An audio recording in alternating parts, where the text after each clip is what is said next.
담임 목사님께서는 지금 서울에서 이제 집회 가운데 있습니다. 정말 하나님의 말씀이 우리 목사님을 통하여서 선포될 때에 그 교회의 예배의 회복과 그 영혼들의 회복을 위하여서 함께 기도해 주셨으면 참 감사하겠습니다. 우리 특별히 우리 시편 27편을 통하여서 오늘 우리에게 주어진 하나님의 말씀이 우리에게 힘이요 능력이요 고백이 되기를 간절히 원합니다. 내 삶의 고백이라는 제목으로 좀 함께 하나님의 말씀의 은혜를 나누기를 원합니다. 재작년 한 2020년 또 아니 19년도인가 그때 한때 우리 한국에 가장 좀 핫한 책이 있습니다. 그것은 90년생이 온다라는 것이었습니다. 이 90년대생들 80년대 90년대 태어난 이 세대들이 이제 사회에 진출하면서 이 사회가 그 세대를 받아들이기 힘든, 이해하기 힘든 세대가 되면서 그들과 어떻게 하면 소통해야 될 것인가, 그들은 어떠한 세대인가라는 것을 풀어낸 책이 90년생들이 온다라는 것이었어요. 그리고 나서 지금 조금 시간이 지난 이후에 이 세대를 MZ 세대라고 지금 명칭하고 있습니다. 그래서 많이 들으셨을 거예요. 지금 10대들, 20대들, 좀 많게는 30대 후반까지는 이 MZ 세대라고 우리가 이야기하고 있습니다. 이 세대는요, 디지털 환경이 익숙하고 최신 트렌드와 남과 다른 이색적인 경험을 추구하는 특징을 가진다고 합니다. 그러니까 쉽게 얘기하면 이들은 태어나자마자 칼라 TV를 보았고, 그들이 청소년 시기에 핸드폰이 이제 보급화되면서 손에 주어졌고, 그들이 20대가 되는 순간 이제 스마트폰이 활성화되면서 이런 디지털 환경들에 익숙하고 그런 트렌드를 빠르게 자신의 삶 가운데에 경험하게 되었고, 또 그 경험을 더 이제 이색적인 경험들까지 추구하는 이 특징을 가졌다고 합니다. 그래서 이 세대를 이해하려고 하면은 한두 끝도 없어요. 근데 제가 설교를 준비하면서 과연 우리 자녀들 세대들 성도님들이 계실 줄 압니다. 혹시 그들에게 어떠한 가치관이 있는지 제가 찾았습니다. 간단하지만 제가 찾은 것 같아요.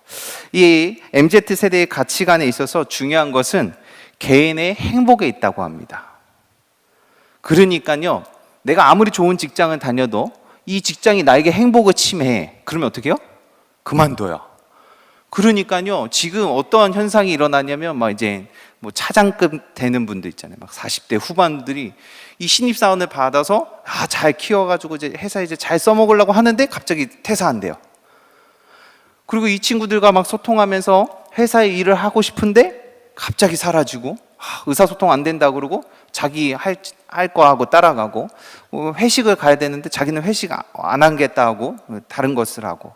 그러니까 참 이 세대랑 뭔가 합을 맞춰서 일하기가 매우 힘들다라고 계속 토로를 하고 있어요. 그렇다면 도대체 이 MZ 세대의 가치관이 무엇인가 봤더니 아까 말한 것처럼 개인의 행복에 엄청난 관점과 중심을 두고 있다. 그들은 행복을 위해서 쫓아가고 있다는 사실입니다. 그래서 이 MZ는 자신의 행복이 누군가에게 빼앗기기 싫어하는 세대라고 볼 수 있을 것 같습니다. 다르게 이야기하면 행복이 빼앗기기 싫은 두려움에 행복을 찾기 위해 자신의 모든 삶을 결정해 가치를 둔 세대다라고 좀 정의를 하면 좋겠습니다. 그래서 이 MZ는 미래의 행복보다 지금 주어진 시간 속의 행복이 더 중요하다고 합니다. 그래서 지금 행복을 빼앗기는 두려움이 찾아오면 그 행복을 찾아 그 길을 따라 가는 세대. 그래서 미래에 보장받지 못한 행복은 지금 필요 없고 지금 주어진 삶의 시간 속에 행복을 찾아가는 세대다라고 말할 수 있습니다. 그래서 지금까지 온 이 세대들과 전혀 다른 삶을 살아가는 그 이야기를 써가는 세대다라고 우리는 볼 수 있습니다. 인간에게 있어서 참 행복은 무엇일까요? 그러면 그들이 찾는 행복의 가치가 무엇일까요? 라고 우리는 질문을 던질 수 있을 것 같습니다. 또 다르게 이야기하면 인간에게 두려움이 없는 삶은 무엇일까? 라는 질문을 던지게 되었습니다. 오늘 이 다윗이 고백을 합니다. 여호와는 나의 빛이요 나의 구원이시요 내가 누구를 두려워하리요. 이 다윗에게서 두려움은 누구였을까요? 많은 사람들이 우리 안에 이 두려움이라는 단어를 가지고 살아갑니다. 이 MZ는 이 자신의 행복이 빼앗길 것에 대한 두려움이 강한 세대입니다. 그래서 그 행복을 찾아 그 행복을 빼앗기지 않으려고 자신의 가치를 두고 그것을 삶을 살아가는 세대입니다. 그렇다면 그들에게 참된 그 행복은 무엇일까요? 우리 이면수 목사님 오셨죠? 그 북한 갔다 오신 우리 귀한 목사님, 그분이 책에 이런 책이 있습니다. 내가 누구를 두려워하리요. 이 책은 북한의 이야기를 담은 책입니다. 그 책에 서문에 이렇게 되어 있습니다. 사망의 골짜기를 주님과 함께 통과한 자의 고백. 주님과 함께 통과한 자의 고백이라고 이 책의 서두에 이야기하고 있어요. 주님과 함께함이 두려움이 없는 시간을 살아가는 것입니다. 우리에게 찬 행복은, 우리에게 두려움 없는 삶은 주님이 나와 함께 하심을 내가 믿고 있고 경험해 있어야 이 땅 가운데 참된 행복과 두려움 없는 삶을 살아갈 수 있다는 것입니다. 우리 사도행전 24장입니다. 우리 5절부터 9절에 있는 우리 함께 읽어보도록 하겠습니다. 시작. 여자들이 두려워 얼굴을 땅에 대니 그 두 사람이 이르되 5절 맞나요? 제가 읽도록 하겠습니다. 여자들이 두려워 얼굴을 땅에 대니 두 사람이 이르되 어찌하여 살아있는 자를 죽은 자 가운데서 찾느냐? 여기 계시지 않고 살아나셨느니라. 갈릴리에 계실 때에 너희에게 어떻게 말씀하셨는지를 기억하라. 이르시기를 인자가 죄인의 손에 넘겨져 십자가에 못 박히고 제3일에 다시 살아나야 하니라 하셨느니라 한데 그들이 예수의 말씀을 기억하고 무덤에서 돌아가 그 모든 것을 11사도와 다른 모든 이에게 알리니 되었습니다. 이 사도행전 24장은 예수 그리스도가 십자가에 돌아가시고 나서 무덤에 들어가신 후에 이 여인들이 두려워 얼굴을 땅에 대니 두 사람이 이르되 어찌하여 살아있는 자 죽은 자 가운데서 찾느냐 그래요. 예수 그리스도의 그 돌아가신 무덤에 갔더니 정말 빈 무덤을 보게 된 것이고 그들이 두려움으로 예수님의 시신이 없는 것을 가지고 두려움으로 떨고 있었다라는 것이죠. 그때에 너희들은 어찌하여 살아있는 자를 죽은 자 가운데서 찾느냐라는 말씀을 듣게 되고 여기 계시지 않고 살아나셨다라는 것을 듣게 됩니다. 그러면서 인자가 죄인의 손에 넘겨져 십자가에 못 박히고 제3일에 다시 살아나야 하느니라 하셨느니라 한데 그들이 예수 그리스도의 말씀을 기억했다 그래요.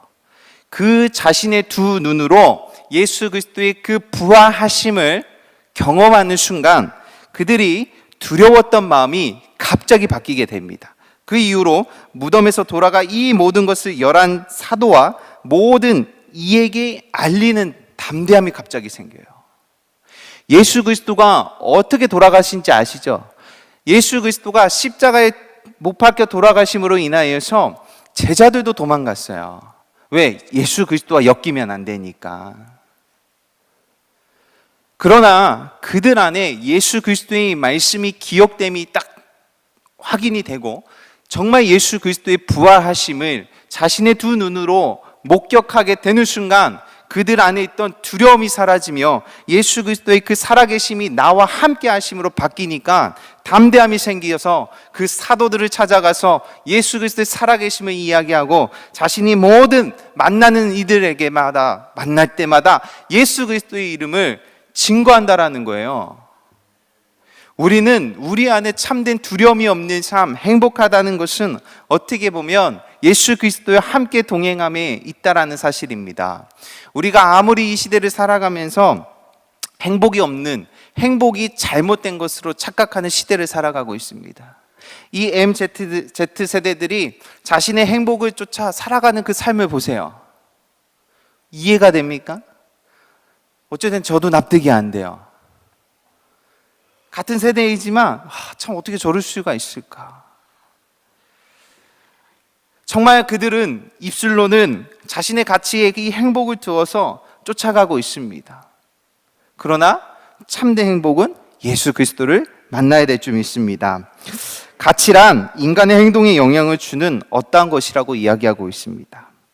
우리가 이 행복, 이 가치는 어디서 발견되냐 했더니 예배에 있다고 합니다. 이 예배는 하나님의 가치를 올려드리는 것을 예배라고 합니다. 하나님의 가치가 확인되고 하나님의 가치가 올려드림으로 인하여 나의 가치가 어디에 있는지를 확인되는 그 자리가 예배에 있다라는 사실이에요. 오늘 함께 보겠지만 이 사도 다윗이 오늘 4절에서 고백을 하잖아요. 나 여호와 내가 바라는 한 가지, 내가 바라는 평생의 한 가지의 소원, 이것은 그의 가치가 아니에요. 핵심 가치. 내가 어떠한 흔들리지 않는 그 핵심 가치를 이야기하고 있어요. 이 핵심 가치는요, 이렇게 정의가 되어 있습니다. 조직이나 개인의 절제절명의 위기를 맞이한다고 해도 지키고자 하는 단 한 가지의 가치가 핵심의 가치예요. 어떠한 위기 상황, 어떠한 위기가 닥치라도 그가 가지고 있는 지키고 싶은 그 가치를, 그것이 핵심 가치의 정의라고 합니다. 애플의, 우리가 잘 알고 있는 이 스마트폰 창시자, 애플의 창시자 스티브 잡스가 이 애플의 핵심 가치를 이렇게 얘기했습니다. 열정을 가진 사람들이 세상을 보다 좋게 바꾸는 것이 가능하다는 것. 그것이 이 애플 창시자의 핵심 가치래요. 열정이 가진 사람이 세상을 보다 더 좋게 바꿀 것이라는 것을, 가능하다는 것을 이 애플의 핵심 가치를 두고 있다라는 것이에요. 그래서 어떠한 목사님이 이렇게 정의했더라고요. 크리스찬의 핵심 가치는 예수 그리스도 한 분만을 향한 거룩한 열정을 가진 사람들이 세상을 변화시키는 일이 가능합니다. 우리가 예수 그리스도 한 분만으로 향한 우리 안에 이 거룩한 열정을 가진 자들이 세상을 변화시킬 수 있는 일이 가능하대요. 내가 세상을 변화시키고 싶다면 내 안에 거룩한 열정이 회복이 돼야 되고, 내 안에 거룩한 예수 그리스도의 한 분만의 그 소유한 내 안에 열정이 필요해요. 근데 이 시대에 살아가는 자들이 이것을 많이 우리가 잃게 되었습니다. 이 4절을 다시 한번 보게 되면 내가 여호와께 바라는 한 가지, 그것을 구합니다라고 고백합니다. 내가 곧 내 평생에 여호와의 집에 살면서 여호와의 아름다움을 바라보며 그의 성전에서 사모합니다라는 이 고백을 하게 돼요. 빌립보서 3장 8절입니다. 그분으로 인해 내가 모든 것을 잃어버리고 심지어 배설물로 여기는 것은 내가 그리스도를 얻고 그 안에서 발견되기 위한 것입니다 라는 고백을 해요. 내 안에 모든 것을 잊어버리고 심지어 배설물로 여기는 것은 오직 내 안에 그리스도를 얻기 위한 그 간절한 고백이에요. 이 삶의 가장 중요한 삶의 핵심은 예수 그리스도를 얻는 것, 그리스도를 얻는 것, 그로 인하여 내 안에 발견하는 것, 내 안에 두려움이 사라지고 내 안에 예수 그리스도로 인하여 참된 행복을 누리겠다라는 이 절박함, 이 고백이 담겨져 있다라는 사실입니다. 우리가 이 시대를 살아가고 있습니다. 세상은 우리들에게 많은 두려움을 주고 있어요. 우리는 선택적 패배주의의 사고를 가지고 있습니다. 어떤 영역에서는 하나님의 일이 일어나지 않아요. 어떤 일에서는 하나님의 일이 일어나겠지만 어떤 영역에서는 하나님의 일은 일어나지 않는다라는 우리의 선택적 패배주의자적 사고 체제를 가지고 있어요. 그러나 오늘 이 다윗은 자신이 이 위기 가운데의 삶의 그 여정 가운데 있을 때에 나의 빛이요 나의 구원자이신 하나님을 바라보며 그분을 의지하겠습니다 라고 고백을 해요. 그러면서 오늘 읽진 않았지만 8절을 보게 되었습니다. 8절은 너희는 내 얼굴을 찾으라 하실 때에 내가 마음으로 주께 말하되 여호와여 내가 주의 얼굴을 찾으리이다 하였나이다 라고 되어 있어요. 좀 이해되진 않습니다. 이것을 좀 새 번역으로 좀 읽도록 하겠습니다. 주님께서 나더러 내게 와서 예배하여라 하셨을 때 주님 내가 가서 예배하겠습니다 라고 대답하였습니다 라고 되어 있어요. 그 인생 가운데 여러 가지가 위기가 있었고 그 가운데 어떠한 가치를 두고 핵심적 가치를 두고 하나님 앞에 토로했고 하나님 앞에 간구했습니다. 그때 예수님께서 이야기하시기를 너는 내게 와서 예배하여라 라고 얘기했을 때 이 다윗은 그 어떠한 상황과 상관없이 하나님 앞에 나가 예배하겠다라는 결단의 고백을 하게 됩니다. 그렇습니다. 저희 교회는 감사하게도 코로나19가 터지고 나서 어떻게 보면 잠깐 한 2주 정도만 예배를 멈췄고 그 이후에는 끊임없이 우리는 예배를 지켰습니다. 왜요? 우리의 예배 행복의 참된 가치는 예배에 있기 때문에 우리는 예배를 포기할 수 없었고 예배의 자리가 주는 그 유익을 알기 때문에 우리는 포기하지 않고 지금까지 잘 달려왔습니다. 그러나 여기에서 만족하시겠습니까? 우리는 예배를 안 쉬었다라는 거에만 만족하시겠습니까? 결코 그렇지 않습니다. 우리는 더 나아가서 하나님을 진정으로 예배하는 삶으로 회복이 돼야 될 줄 믿습니다. 제가 끊임없이 우리 귀한 성도님들을 만날 때마다 이렇게 얘기하고 있어요. 영적인 근육을 기르셔야 된다고.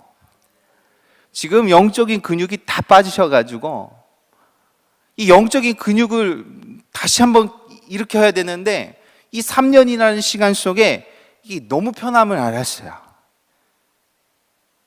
이제 영적인 근육이 없으니까 조금만 움직이는 것도 너무 부담스럽고 조금만 일어서려고 해도 너무 힘든 거예요.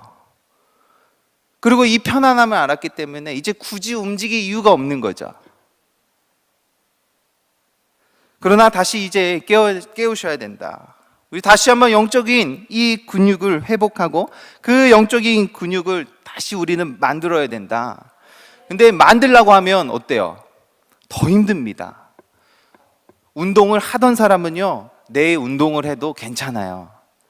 근데 3년 동안 운동을 안 한 사람이 헬스장에 가서 러닝머신 10분만 뛰어보세요. 어떤지. 죽을 겁니다. 정말 죽을 것 같아요. 더 나가서 한번 무거운 쇳덩이를 한번 들어보세요. 들리나? 안 들립니다. 그전에는 들었는데요, 안 들려요. 3년 동안 운동 한 번도 안 하잖아요. 근육이 사라지거든요. 그러면 과거에 내가 분명히 들었어요. 그러나 지금 가서 들잖아요. 전혀 들 수가 없습니다. 근데 언제까지 우리는 그 영적인 근육을 과거에 묶여서 지금은 난 들 수 없고 영적인 근육이 하나도 없는데 어떤 영혼을 품고 내 안에 그 예배의 회복이 있는가 한번 돌아보는 시간이 되었으면 참 좋겠습니다. 더 지금은 더 깨어요. 더 부지런하셔야 됩니다. 더 영적인 이 근육을 만들기 위해서 더 의식적으로 일어나서 예배의 자리로 찾아오셔야 됩니다. 그로 인하여서 이 예배를 통하여 이 행복의 가치, 내 안에 두려웠던 것들이 이 예배를 통하여서 회복이 되셔야 돼요. 이 예배의 감격을 통하여 세상이 나를 짓누르는 그 두려움 앞에 담대함으로 나갈 수 있는 그 자리, 확인되는 자리가 예배일 줄 믿습니다. 오늘 이 다윗이 고백을 하죠. 내 평생의 여호와의 집에 살면서 여호와의 아름다움을 바라보며 그의 성전에서 사모한다라는 고백을 해요. 그대에게 인생의 이 다윗의 중요한 것이 있어요. 위기 때 중요한 우리의 자세와 태도가 있습니다. 안목의 변화가 필요합니다. 이 시각에 대한 해석이 중요해요. 그 요셉이 그 자신의 인생을 바라보면서 하나님의 안목으로 인생을 바라보는 그 해석의 실력이 딱 탑재가 돼요. 그래서 자신이 당한 이 고통의 시간을 오히려 아름답게 얘기하며 하나님의 주권을 인정하며 하나님을 찬양하는 안목으로 변하게 돼요. 우리 귀한 성도님들, 맞아요. 코로나 때문에 우리 안에 많은 어려움이 있었어요. 그로 인해서 많은 비난도 받았고 아픔도 겪었어요. 그것을 우리가 하나님의 안목으로 우리가 해석할 줄 알아야 돼요. 하나님의 안목으로 그것이 회복이 되면, 해석이 되면 우리 안에 놀라운 회복의 능력이 있을 줄 압니다. 오늘 정말 우리 이 시간 하나님, 우리의 인생 속에서 이 하나님의 안목의 변화가 필요할 줄 압니다. 내 안의 고통과 아픔에 초점하는 자가 아니라 이 고통 가운데 나와 함께 하시는 하나님이 말씀하고 싶은 이야기를 알게 하여 주시고, 하나님, 내 이 안목이 변화되길 간절히 원합니다 라는 고백이 있었으면 좋겠습니다. 그리고 이 다윗이 고백한 것처럼 성전에 사모하는 것, 사모하는 자라고 돼요. 이것은 태도의 변화를 요구하고 있습니다. 그가 단순히 여호와의 집에 살기를 원합니다, 그 아름다운 여호와를 바라보길 원합니다 라는 것으로 멈추지 않았어요. 그의 성전에가 사모함으로 그 자신의 태도가 변화되었다라는 사실입니다. 하나님의 안목으로 역사를 보며 불평한 것이 전혀 없습니다. 그러므로 우리는 우리의 태도를 바꿔야 한다라는 사실입니다. 우리 이 태도는 섬김의 태도로 변화될 줄 믿습니다. 많은 사람들은 이야기했지만 이 행복을 쫓는 시대가 됐어요. 참된 행복이 교회 예수 그리스도가 아니라 다른 것에 있다라고 많이 우리의 시선들을 빼앗아 갖고 있고, 또 우리 안에 그 두려움을 많이 넣어주고 있습니다. 그렇다면 우리는 오히려 그들에게 참된 행복은 어디에 있는가? 그것은 예수 그리스도를 만났을 때, 그 예수 그리스도 만나는 곳이 어딘가라고 했을 때 이 예배에 처서일 줄 압니다. 그들이 이 예배의 성전에 들어왔을 때 우리는 귀히 그들을 섬기고 그들을 향하여 예수 그리스도를 향한 그 마음을 전달해야 될 줄 믿습니다. 정말 우리가 담임 목사님을 통하여서 이 전도가 선포가 되어 있습니다. 누군가는 끊임없이 지금도 부담스러울 줄 압니다. 그러나 그 부담이 거룩한 부담이 되었으면 참 좋겠습니다. 우리의 입술로 하는 것은 예수 그리스도를 전하는 것까지입니다. 그것을 전하고 그것을 그들이 듣고 반응하는 것은 하나님의 일일 줄 믿습니다. 우리는 우리의 입술을 열어서 예수 그리스도를 선포하는지 하나님은 그거에 관점이 있을 줄 압니다. 우리의 할 일은 거기까지인 것 같습니다. 우리는 씨를 뿌리는 것, 우리가 거기까지 온전히 감당할 때에 하나님이 심기시고 하나님이 기르실 줄 믿습니다. 우리는 그 열매 맺는 거에 관심을 두는 것보단 우리는 어떻게 하면 우리 입술에 예수 그리스도를 닮아낼 것인가, 선포할 것인가, 우리는 그런 믿음의 신앙이, 태도의 변화들이 있었으면 참 좋겠습니다. 그래서 분명히 그렇습니다. 우리 스스로가 이 시대에 교회 이미지는 어때? 그래요. 그래서 저희 교회 이미지를 검색을 해봤더니 지금 교회에 대한 이미지가 15%래요. 좋은 걸까요? 나쁜 걸까요? 네, 좋은 거 15%밖에 안 된대요. 교회에 대한 긍정적인 이미지가 15%밖에 안 된다고 합니다. 근데 저는 아까 전에 했잖아요. 안목을 바꾸라고. 감사합니다. 15%가 더 있어서. 하나님, 우리를 통하여서 다시 한번 이 교회에 대한 이미지가 변화되게 하여 주시옵소서. 그럼 우리 안에 이 거룩한 열정들이 회복이 되셔야 돼요. 이 안목이 바뀌시고 이 태도의 변화가 있으셔야 돼요. 더 이상 이 영적인 근육이 빠진 상태에서 말로만 하면 안 됩니다. 정말 헬스장 가셔야 돼요. 정말 예배 자리에 오셔가지고 예배의 감격을 누리셔야 돼요. 여전히 우리는 앉아 있으면서 입술로만 회복해야지, 회복이 될 거야, 하나님이 하실 거야. 전혀 우리는 태도의 변화가 없으면 우리는 입술로만 선포되는 것일 줄 압니다. 우리는 정말 이 시대가 주어진 시대에 우리가 더 큰 사명감이 있을 줄 알아요. 분명히 우리 교회도 하나님이 주신 핵심 가치가 있을 줄 압니다. 우리가 그 가치를 향하여서 우리에게 주어진 그 어떠한 환경과 상관없이, 그 두려움 없이 하나님과 동행할 때에 우리 안에 하늘에서부터 내려오는 기쁨이 충만할 줄 믿어요. 그 기쁨을 충만히 경험하면요, 예배에 오지 말라 그래도 예배에 올 줄 믿습니다. 이 MZ가 되게 좋은 세대예요. 행복을 쫓는다면, 행복이 있다 하면 자신의 모든 것을 턴하는 세대예요. 그렇다면 우리는 이 다음 세대가 뭐 없다, 안 된다는데, 우리는 우리 역으로 예수 그리스도가 예배 가운데에 행복이 여기 있다, 행복을 맛보게 해주겠다라고 오히려 역으로 그들에게 제공한다면 우리는 놀라운 변화의 주역이 될 줄 믿습니다.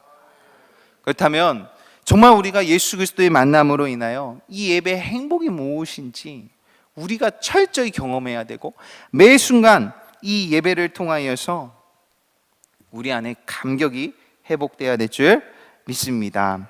그로 인해서 이 다윗이 고백한 이 1절 다시 한번 읽고 우리 함께 기도하는 시간을 가졌으면 좋겠습니다. 시작. 여호와는 나의 빛이요 나의 구원이시니 내가 누구를 두려워하리요. 여호와는 내 생명의 능력이시니 내가 누구를 무서워하리요. 기도하도록 하겠습니다.